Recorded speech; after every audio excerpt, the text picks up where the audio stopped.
রাজধানীর মিরপুর ১০ এবং Farmgate metro station এলাকায় পরিত্যক্ত বস্তু উদ্ধারকে কেন্দ্র করে সাময়িক আতঙ্ক ছড়িয়ে পড়ে। খবর পেয়ে পুলিশের বোম ডিসপোজাল ইউনিট দ্রুত ঘটনাস্থলে পৌঁছে বস্তু দুটি পরীক্ষা নিরীক্ষা করেন। তবে তল্লাশি শেষে ঢাকা মেট্রোপলিটন পুলিশ জানিয়েছে, কোনো বস্তুর ভেতরেই বিস্ফোরক বা ক্ষতিকর কোনো কিছু পাওয়া যায়নি।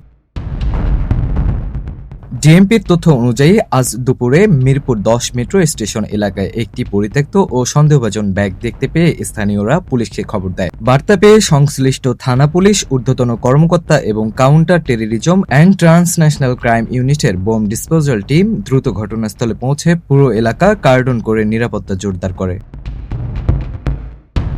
প্রাথমিকভাবে ব্যাগটি এক্স-রে স্ক্যান করা হলে ভিতরে কৌটা সদৃশ একটি বস্তুর অস্তিত্ব ধরা পড়ে। পরবর্তীতে ব্যাগটি খুলে দেখা যায় এর ভিতরে কেবল একটি জর্দার কৌটা এবং কিছু পান ছিল। কোনো ধরনের বিস্ফোরক বা ঝুঁকিপূর্ণ উপাদান ছিল না। অন্যদিকে প্রায় একই সময়ে তেজগাঁও থানাধীন ফার্মগেট এলাকায় একটি পরিত্যক্ত বস্তা দেখে বোমা আতঙ্ক সৃষ্টি হয়। বম ডিসপোজাল টিম ঘটনাস্থলে গিয়ে নিরাপত্তা নিশ্চিতপূর্বক হ্যান্ড এন্ট্রি পদ্ধতিতে বস্তাটি পরীক্ষা করে। এতেও কোনো ধরনের বিস্ফোরক বা ঝুঁকিপূর্ণ উপাদানের অস্তিত্ব মেলেনি।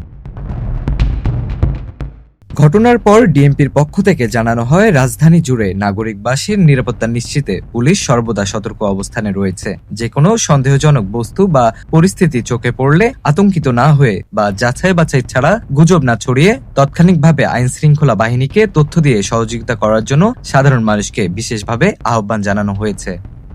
মুশফিকুর রহমান, মানবকণ্ঠ।